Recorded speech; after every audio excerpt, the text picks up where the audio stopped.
आज नाग पंचमी का त्योहार है, तो हमारे क्षेत्र में इसको गुड़िया कह के भी पुकारते हैं। तो गुड़िया में एक कपड़े की गुड़िया बनाई जाती है, फिर जो लड़के लोग होते हैं, जो मेल लोग हैं, वो उसको पीटते हैं और घर के लोग उसको गुड़िया बना के देते हैं, और फिर पूरे गांव के लोग या सिंगल एक परिवार भी उसको, उसके जो मेल लड़के रहते हैं, मेल संतान है, वो उसको पीटते हैं। तो ये एक जो प्रथा है, ये पूरी तरह से स्त्री विरोधी प्रथा है, पितृसत्तात्मक सोच की ये वाहक है। इस प्रथा को अब हम लोगों को समझ बूझकर इसको अब बंद कर देना चाहिए।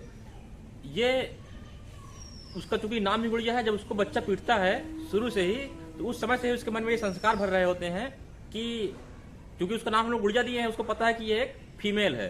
तो एक वो शुरू में पहले वो उस कपड़े की जो गुड़िया है उसको पीटता है, उसके मन में जा रहा है कि मैं इसको पीट सकता हूँ। फिर वो जब आगे चलकर वही संस्कार बने पड़े रहते हैं, फिर वो अपनी पत्नी को भी पीटता है और भी महिलाओं की वो इज्जत नहीं करता।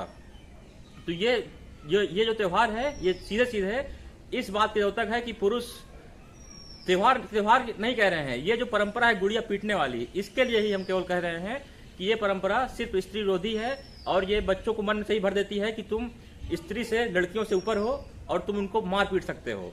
यही उसके आगामी जीवन में भी यही वो सोचता रहता है। तो आज के अखबार में, अमर उजाला में एक कहानी आई है जिसमें ये था कि एक बहन ने गलती से एक काम कर दिया था, तो उसके भाई ने